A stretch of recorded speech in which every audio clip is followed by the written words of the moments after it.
Hey guys, Trevor John coming at you with another Diablo 4 video. Okay, this video is going to be pretty straightforward. We're going to basically address what is Diablo 4 at this point. And when I say that, I mean, is it a game built for hardcore gamers? Is it a game built for your normal slog grinders, for novices, people who aren't familiar with the genre? Is it worth coming into play? Overall, a lot of that information we're going to go ahead and cover. I personally am a casual player, so if you are someone who's a hardcore player, this may be triggering to you. If you are someone who is also a casual player or just enjoy farming and playing games, this video will probably be more geared for you.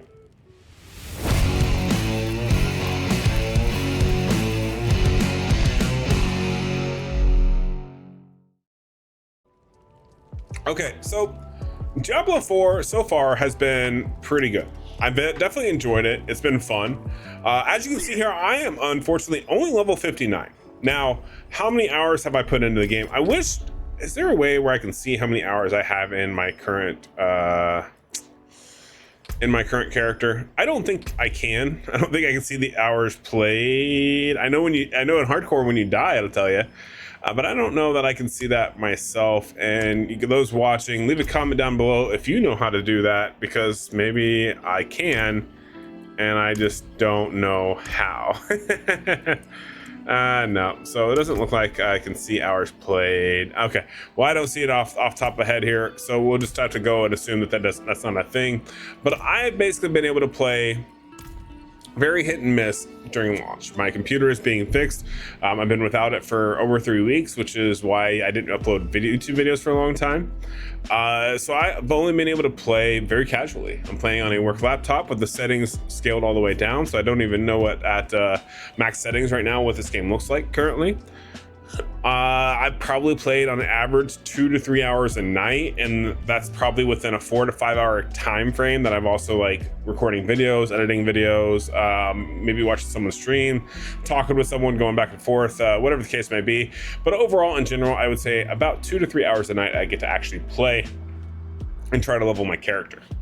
During that time, gameplay is great. It's very smooth. I've had a lot of fun. Farming has been interesting.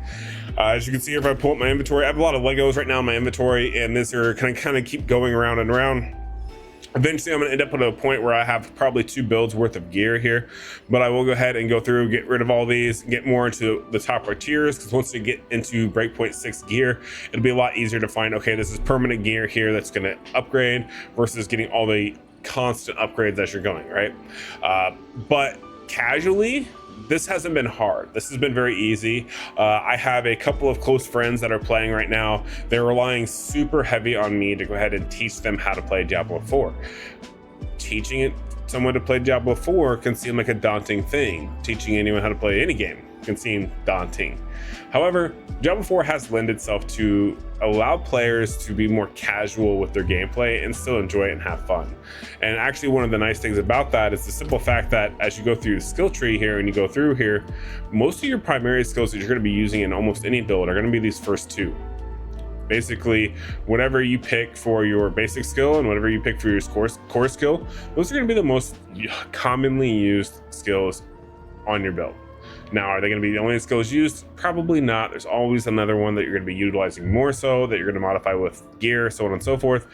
But at the very quick level, you at least get to have a couple of decent skills and attacks that make you feel strong. Because they make you feel strong, then you get more engaged and you get to have fun. So for someone who can only play for 20 to 30 minutes, it's okay, because you're going to play and start getting your mechanics down and enjoy it because you feel kind of strong, especially at the beginning. If you guys didn't see my scaling video, you may want to go watch that one so that we understand the next point that I'm about to make. It's because as you level up, you get weaker. I know that seems like a wild concept, right? It seems like a totally wild concept. But casual players, this isn't really a thing for you. You don't care, right? You're casually playing, you're just playing at your leisure, just trying to have fun. You're not trying to be hardcore about things. You don't care if you die. You know, it's just that type of mindset. Then that scaling isn't going to affect you. It's going to be fun. You're actually really going to enjoy it. Now, for those of you who are casual players, I do feel like the Paragon system, unfortunately, is not geared for the casual player. I do apologize to that for you guys that are very casual and don't know anything. I do know I have a lot of people that have already messaged to me from my Paragon video, which I got to remake because my audio was terrible.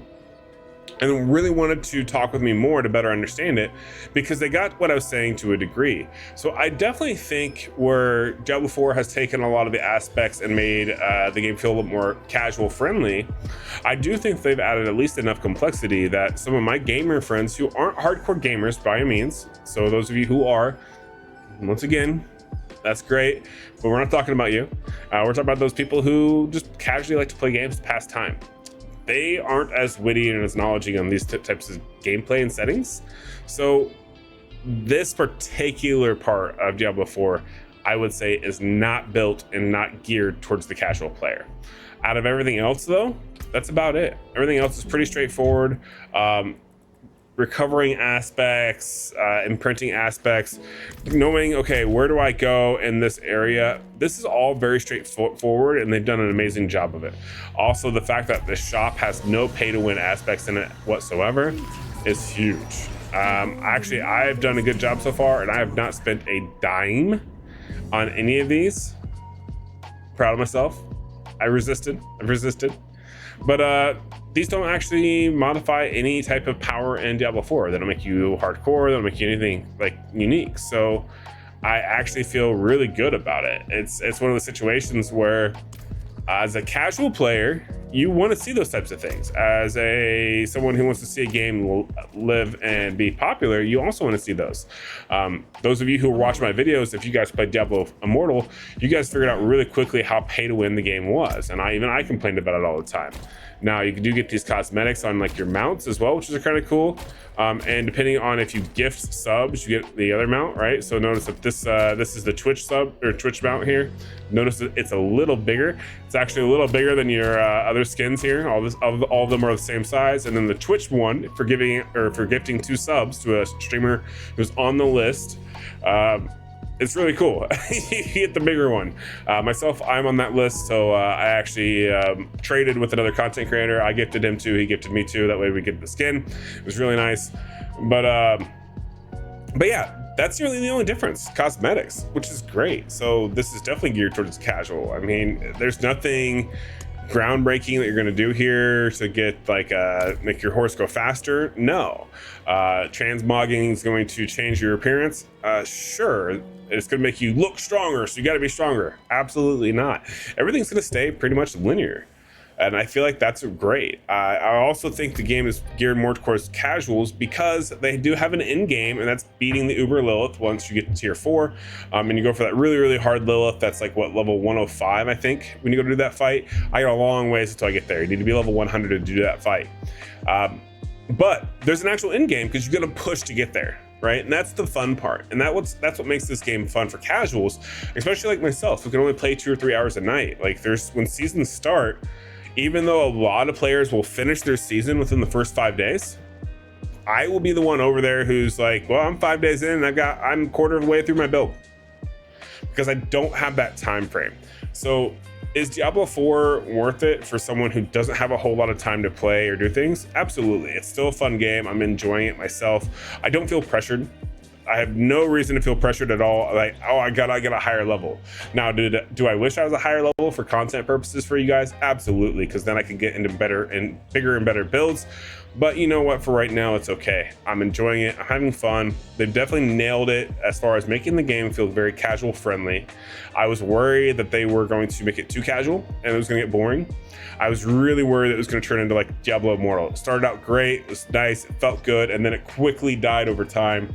This one, I can definitely feel already it has a lot more longevity. They've done a lot better job with balancing things. PvP is pretty decent in this one as well.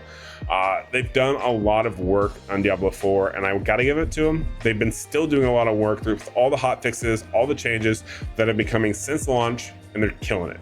All right, so that's gonna go ahead, and that's gonna do it for this video. I definitely feel like Diablo 4 is geared towards the casual player more so than the hardcore player, and I think the longevity is definitely going to be there. All right, if you enjoyed the video, let's make sure to like and subscribe, and I'll catch you guys in the next one. Peace.